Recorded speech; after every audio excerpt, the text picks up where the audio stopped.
One big mistake I made when I became the incumbent priest was to think that work was responding to issues within the community life of the church, and also to think that work was responding to emails.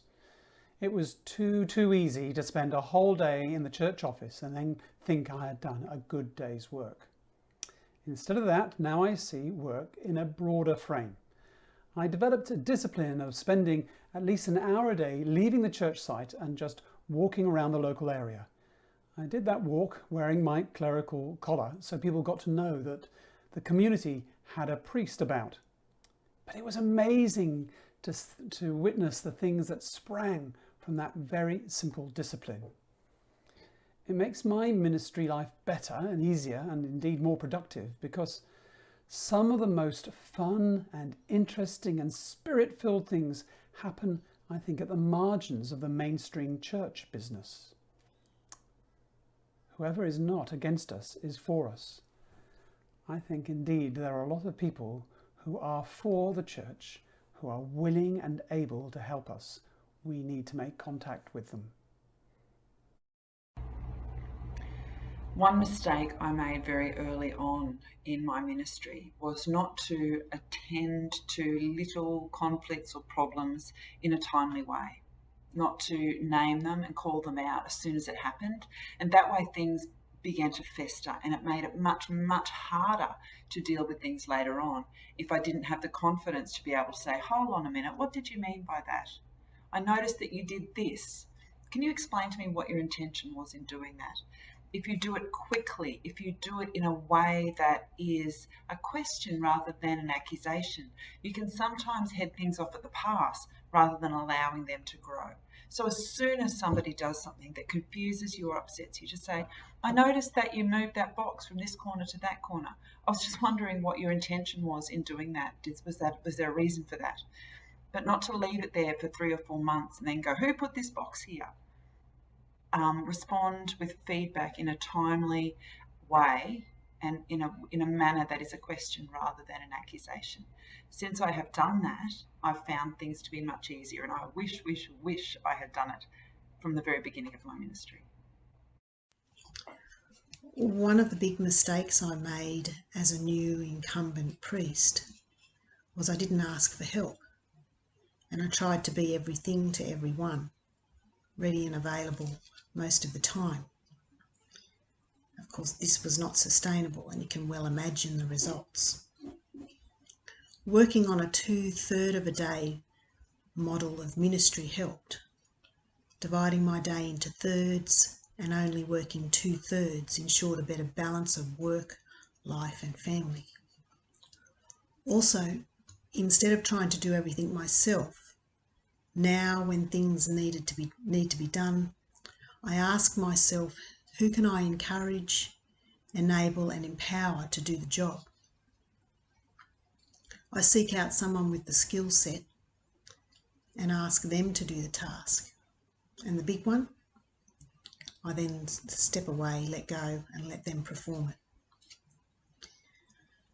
By doing this, I have more time to do the things that I'm ordained to do. And it's also an absolute blessing and delight to see the sense of achievement and worth on the person's face when they finish the task. One big mistake I made when I first became the priest at St. John's was that I had in my mind the kind of people I wanted St. John's to be. I wanted them to be people who were excited by the things I was excited by, who liked my ideas, who liked the kind of contemporary music I liked. I wanted them to be a church like ones that I'd seen in other places that I admired. What I didn't do was look with appreciation at the community God had actually given to me and entrusted to my care, at their ideas and their likes and their culture. For example, I wanted a church that could do contemporary music with guitars and drums and all of that stuff. Give the worship a real lift. I was so fixed on the congregation in my mind that I didn't look clearly enough at the one that I had in front of my face. Wishart is a very musical area. The local high school is famous for its music program, but the musicians are largely classical, with opera singers and violin players and viola players and tubas and French horns. God hadn't blessed me with a congregation that I wanted. He'd blessed me with the congregation he wanted. Instead of wishing my church fit my picture of it, I learned to look at what I had, the people that God had brought into my care, and what those people brought to our life together. It has made my ministry much more fulfilling, because instead of constantly feeling in tension with the church and disappointed that they're not living up to my ideals, I've learned to delight in the people that I have. One big mistake I made when I first became an incumbent priest was to think that I had to do it all on my own, and that the sign of a good priest was one that was working all of the time. It's really easy to get trapped in that space and feel like you're on a never-ending cycle. But I also have to say it can be a very seductive and consuming space to be in, and I think in part that's because of our need for a sense of achievement, or a sense of recognition, or just our ambition. And I always remember the story, and I can't remember who told me the story, but I remember the story of a clergy person who would leave the light of the office on until 10 p.m, just so that the parishioners driving past the rectory at night would think that they were working late. The biggest warning sign for me that I was in this space and that life was out of balance and that I was working ridiculous hours was when my wife said, "Even when you're here, you're not here." And as you can imagine, that can hit you like a bolt of lightning. Now, instead of that, I try to take some time out during the day to exercise, to have a coffee with my wife, to read, and just to be available to my children. And to be fair, I do that to varying degrees of success even now.